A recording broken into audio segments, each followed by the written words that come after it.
Welcome Tamil stocks friends. July 16 புதன்கிழமை இந்த வீடியோவில் ஒரு 7 நிறுவனங்களை கன்சிடர் பண்ணக்கூடிய விலையில் இருக்குது. இதை மாதிரி வருடத்திற்கு ஒரு முறை தான் வாய்ப்பு கிடைக்கும். வாய்ப்பை பயன்படுத்திக்கங்க.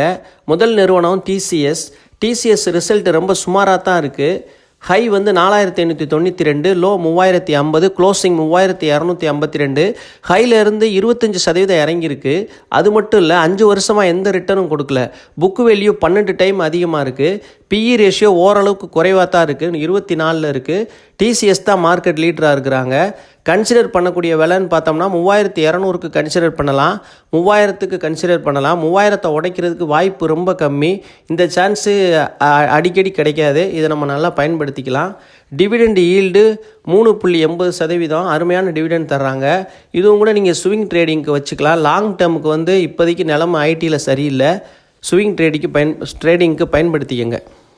ரெண்டாவதாக பார்க்க போகிறது நிஃப்டி 50ல் உள்ள ஐடிசி ஸ்டாக் ப்ரைஸ் ஹை வந்து 528, லோ 390, க்ளோசிங் ப்ரைஸ் 422. இன்னும் ரிசல்ட் வரலை. ஹையிலேருந்து 21% இறங்கியிருக்கு. புக் வேல்யூ 7 டைம், ஆனால் பிஇ ரேஷியோ ரொம்ப சீப்பாக தான் இருக்குது. டிவிடெண்ட் ஈல்டு 3.5% தர்றாங்க. நல்ல டிவிடெண்ட் கொடுக்குறாங்க. இது கன்சிடர் பண்ணுற விலைக்கு பக்கத்தில் தான் இருக்குது. கன்சிடர் 411, 402 கன்சிடர் பண்ணலாம்.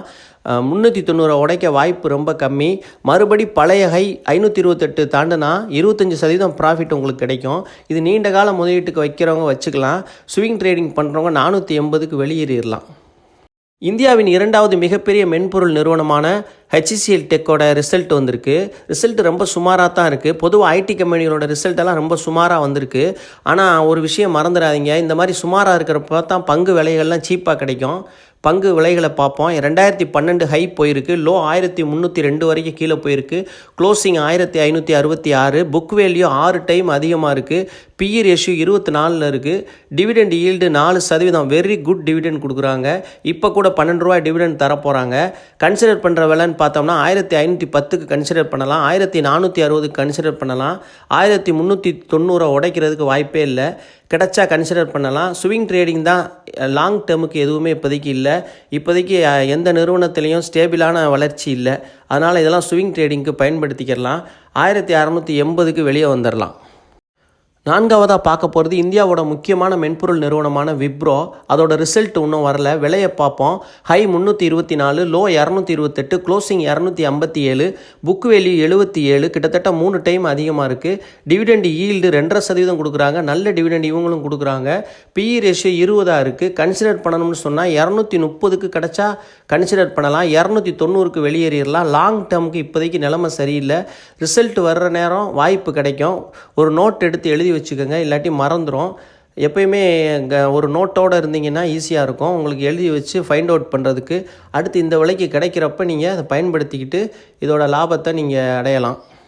ஐந்தாவதாக பார்க்க போகிறது பஜாஜ் ஹவுசிங். ஹை 188 வரைக்கும் போயிருக்கு, லோ 103, க்ளோசிங் 121 க்ளோஸ் ஆகிருக்கு. புக் வேல்யூ 22, 5 டைம் அதிகமாக இருக்குது. பிஇ ரேஷியோ 46, ரொம்ப அதிகம்தான். ஆனால் அந்த பங்கு ரொம்ப இறங்காது. ஏறாமலேயே 10 ரூபாய் ஏறி இறங்கிக்கிட்டே இருக்கும். டைம் கரெக்ஷன் பண்ணிக்கிட்டு இருக்கு. ஜூலை 23 தான் ரிசல்ட் வருது. ரிசல்ட் வருவதற்கு முன்னாடி ஒலட்டைலாக இருக்கும்.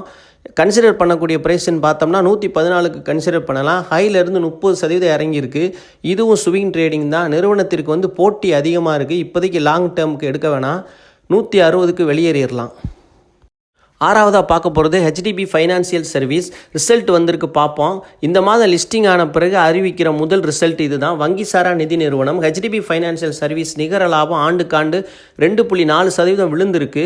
நிகர லாபம் கடந்த ஆண்டு 581 கோடியாக இருந்துச்சு. இந்த ஆண்டு 567 கோடியாக குறைஞ்சிருக்கு. கடந்த மார்ச் காலாண்டோடு ஒப்பிடும்போது 7% அதிகரிச்சிருக்கு. கடந்த காலாண்டை விட இந்த காலாண்டு அதிகரிச்சிருக்கு. ஆனால் ஆண்டுக்காண்டு ஒப்பிடும்போது 2% விழுந்திருக்கு. நமக்கு ஒரு வாய்ப்பு கிடைக்குமான்னு பார்க்கலாம்.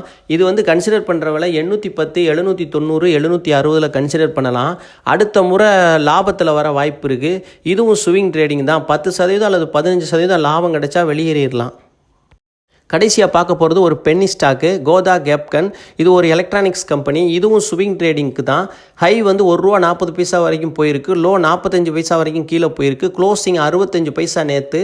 கன்சிடர் பண்ணுற விலை 55 பைசா, 50 பைசா, 45 பைசாவுக்கு கன்சிடர் பண்ணலாம். 75 பைசாவுக்கு வெளியேறிடலாம். கவனம், இது ஒரு லாட்ரி சீட்டு மாதிரி தான். பெரிய தொகையை முதலீடு செஞ்சிடக்கூடாது. பென்னி ஸ்டாக்கில் ரொம்ப கவனமாக இருக்கணும். இது கன்சிடர் பண்ணுற விலைக்கு பக்கத்தில் இருக்கிறதுனால தான் இதை பற்றி நம்ம பேசுகிறோம். இதை குறித்து வச்சுக்கோங்க இந்த விலையை. இது உங்களுக்கு 6 மாதம் 1 வருஷத்துக்கு ஒருக்கா தான் இந்த விலைக்கெல்லாம் அது வந்துட்டு போகும். அப்போ இதை நீங்கள் நல்லா பயன்படுத்திக்கலாம். அதை லாங் டேர்முக்கு வச்சுக்கிற அளவுக்கு இப்போதைக்கு கம்பெனியில் எந்த ஒரு பெரிய எதுவும் இல்லை. எதிர்காலத்தில் வாய்ப்பு இருந்தால் நம்ம அதை பயன்படுத்திக்கலாம் லாங் டேர்முக்கு. ரேட் கட், அதாவது வட்டி விகித குறைப்பு குறித்து RBI ரிசர்வ் பேங்க் கவர்னர் கூறிய சில கருத்துக்களை பார்க்கலாம். இந்திய ரிசர்வ் வங்கி ஆளுநர் சஞ்சய் மல்ஹோத்ரா எதிர்கால வட்டி விகித முடிவுகள் பணவீக்கம், அதாவது இன்ஃப்ளேஷன் மற்றும் வளர்ச்சியை பொறுத்து இருக்கும் என்றும் நடுநிலை கொள்கை நிலைப்பாட்டை வலியுறுத்துவதாகவும் சொல்லியிருக்கிறாரு.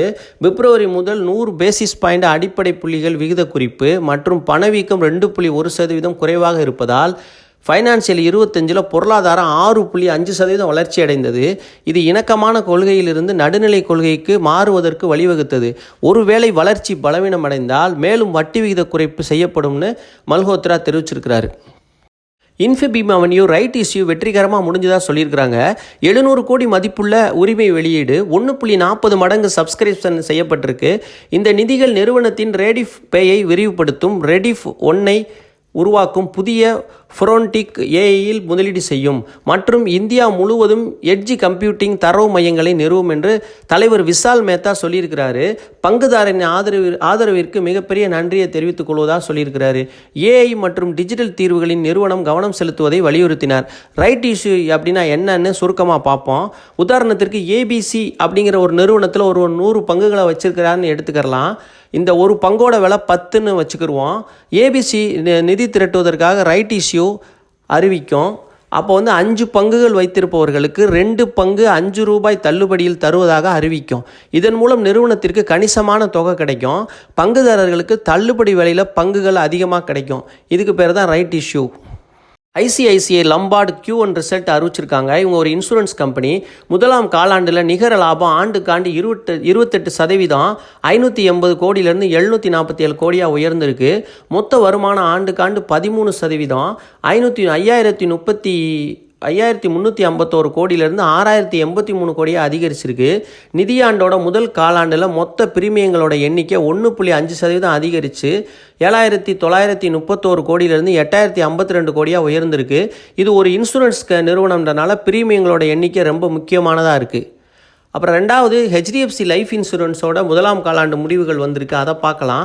நிகர லாபம் ஆண்டுக்காண்டு 14%, 477 கோடியிலிருந்து 546 கோடியாக உயர்ந்திருக்கு. பிரீமியம் வருமானம் 12510 கோடியிலிருந்து 14466 கோடியாக உயர்ந்திருக்கு. கிட்டத்தட்ட 16%. இன்சூரன்ஸ் கம்பெனிகளோட ரிசல்ட்டாக ரொம்ப நல்லா தான் இருக்குது. தமிழ் ஸ்டாக் சேனலுக்கு ஆதரவு அளித்த அனைவருக்கும் மிக்க மிக்க நன்றி.